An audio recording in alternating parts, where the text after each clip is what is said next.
Hello friends, welcome back to my channel SRK drama explain. Friends, ये video मैं लोगों के एंटरटेनमेंट के लिए बनाती हूँ, so please watch full, share, subscribe and like this video. जैसे कि फ्रेंड मैंने कहा था प्रीवियस पार्ट में कि मैं आप लोगों के लिए एक अमेजिंग सी स्टोरी लेकर आऊँगी, तो लेकर आ गई हूँ एक रिवेंज लव स्टोरी जो कि बहुत ही ज़्यादा अमेजिंग है, क्योंकि जिसमें हमारा हीरो रहता है वो हीरोइन से नफरत करता है और इस हद तक नफरत करता है कि उससे शादी करने की वो डिमांड करता है और फाइनली उसकी शादी हो भी जाती है। लेकिन आफ्टर मैरिज वो उसको बहुत ज़्यादा टॉर्चर करता है, जिसकी वजह से हमारी हीरोइन बहुत ज़्यादा हर्ट होती है और फाइनली यहाँ पर हमारी हीरोइन डिसाइड करती है कि वो उसे छोड़कर चली जाएगी। तभी हमारे हीरो को रियलाइज़ होता है कि वो तो उस लड़की से प्यार करने लगा है। वो उसे रोकने की कोशिश करता है लेकिन बहुत ज़्यादा देर हो चुकी थी, क्योंकि हीरोइन ने डिसाइड कर लिया था कि वो उसे छोड़कर जाएगी। तो देखते हैं इस ड्रामे में क्या हमारे हीरो को हमारी हीरोइन मिल पाती है या नहीं। अब यहाँ पर कॉन्ग को दिखाया जाता है जो टैनचाई और टिनकर घर पर आया हुआ रहता है और नियोंग के बारे में पूछ रहा होता है, जिस पर टिन कहता है कि नियोंग यहाँ से जा चुकी है, वो यहाँ पर नहीं है। जिस पर कॉन्ग बोलता है कि मुझे बिलीव नहीं हो रहा है, तुम झूठ कह रहे हो, मुझे पूरा मालूम है नियोंग यहीं पर ही छुपी हुई है। लेकिन जो टिन रहता है वो कॉन्ग को यकीन दिलाने में कामयाब हो जाता है। अब यहाँ पर कॉन्ग तो वहाँ से चला जाता है। तभी दिखाया जाता है जो हमारी नियोंग रहती है वो उसी घर में रहती है और वो छुपी रहती है ताकि कॉन्ग उसे ना देख पाए, क्योंकि वो कॉन्ग से बिल्कुल भी मिलना नहीं चाह रही होती है। अब नेक्स्ट सीन में तौर को दिखाया जाता है जो अपने गैराज में काम कर रहा होता है। तभी वहाँ पर लॉन्ग आती है अपना सेकेंड टारगेट कंप्लीट करने के लिए और वो रत्ना को बोलती है कि तुम सिर्फ इंजॉय करके ये सारा सीन देखो, बहुत मज़ा आने वाला है। तभी वहाँ पर दिखाया जाता है एक लेडी आती है तौर के पास और उससे कहती है कि मेरी कार में पता नहीं क्या खराबी हो गई है, क्या तुम चेक कर लोगे। यहाँ पर जो हमारा तौर रहता है वो गाड़ी को चेक करने के लिए नीचे जाता है।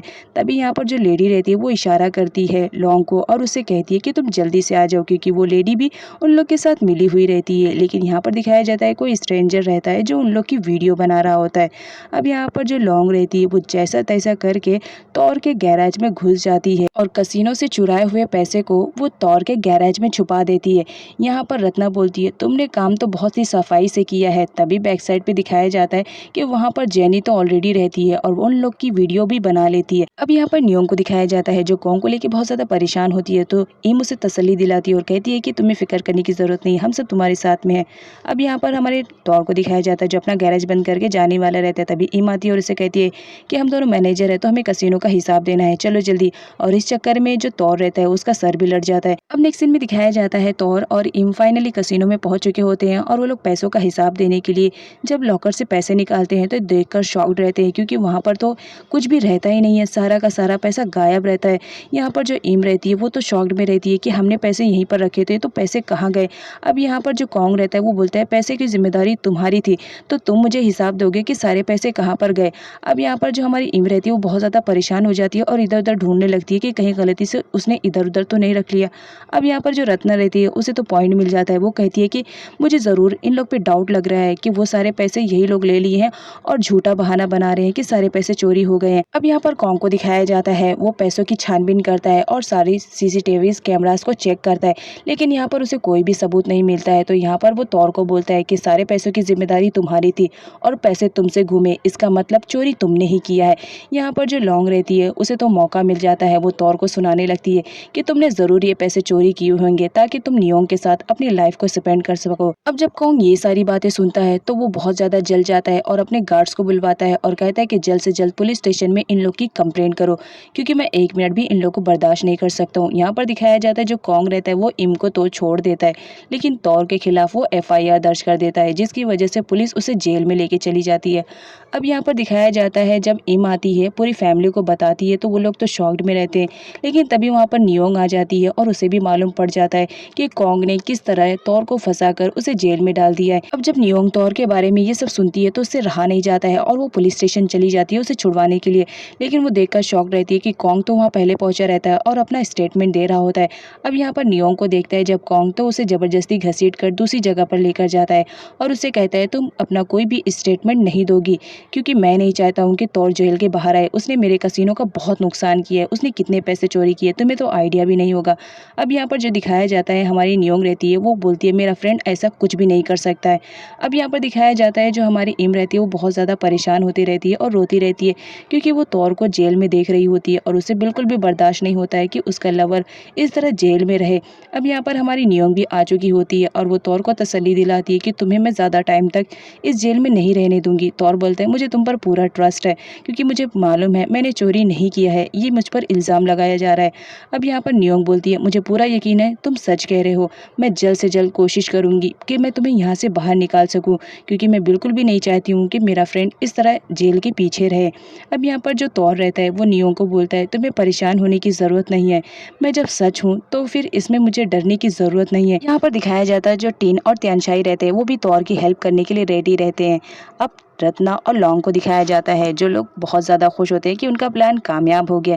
यहाँ पर रत्ना को दिखाया जाता है वो अपने नेक्स्ट टारगेट पे आ जाती है और वो कॉन्ग को भड़काती रहती है कि एक बार जाकर वो तौर के गैराज में चेक करे, हो सकता है अमाउंट वहाँ पर ही रखा होगा।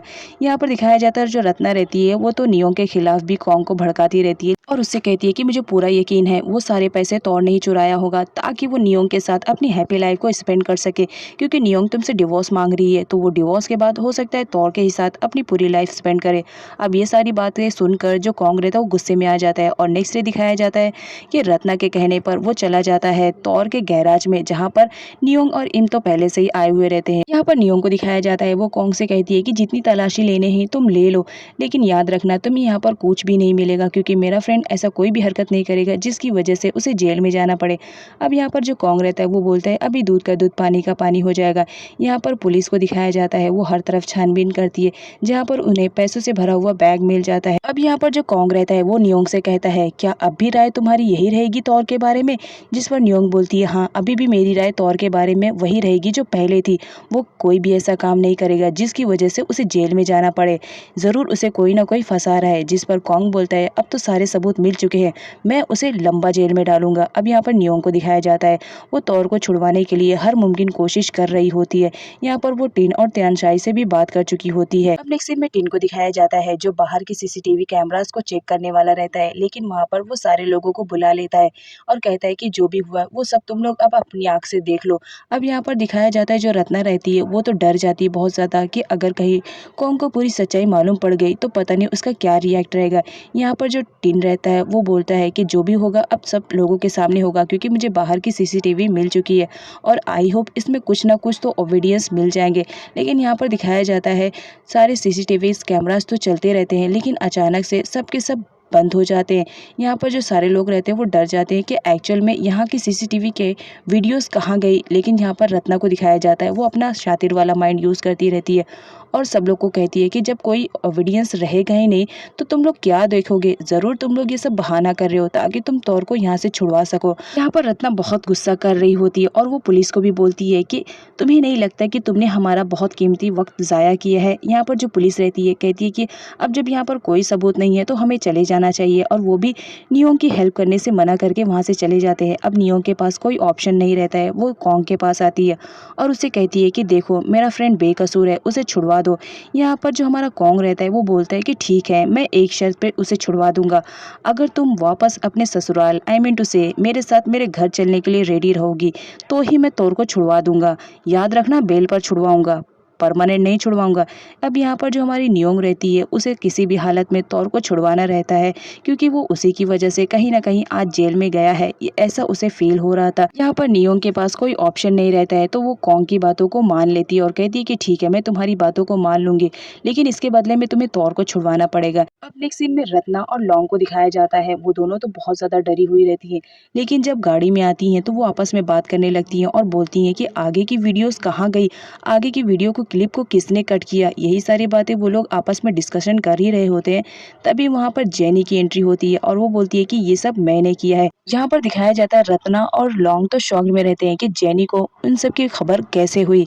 अब यहाँ पर जो जेनी रहती है वो बताती है कि मुझे मालूम पड़ चुका था क्योंकि मैंने टिन की बातें सुन ली थी कि वो बाहर के सीसीटीवी कैमरास को चेक करने वाला है, तो मैंने अपने आदमी को बुलाकर वो सारी वीडियोस को डिलीट करवा दिया गया था जिसमें तुम लोग साफ साफ नजर आ रहे थे, इसके लिए मैंने उसे उसे बहुत सारा अमाउंट दिया ये काम करने के लिए। अब यहाँ पर दिखाया जाता है जो जेनी रहती है वो लॉन्ग और रत्ना को ब्लैकमेल करने लगती है कि मैंने उस सीसीटीवी कैमरास में जो वीडियोस थी उसे उड़वाने के लिए बहुत सारा अमाउंट दिया है, तो तुम्हारा भी फ़र्ज़ बनता है कि मुझे उतने ही अमाउंट दो। उतने क्यों, डबल दो, क्योंकि मैंने तुम्हारी जान बचाई।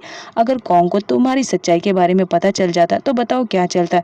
यहाँ पर वो उनसे पैसों की डिमांड करती है। अब नेक्स्ट सीन में तौर को दिखाया जाता है जिसे बेल मिल चुकी हुई होती है, वो बहुत ज़्यादा खुश होते रहता है।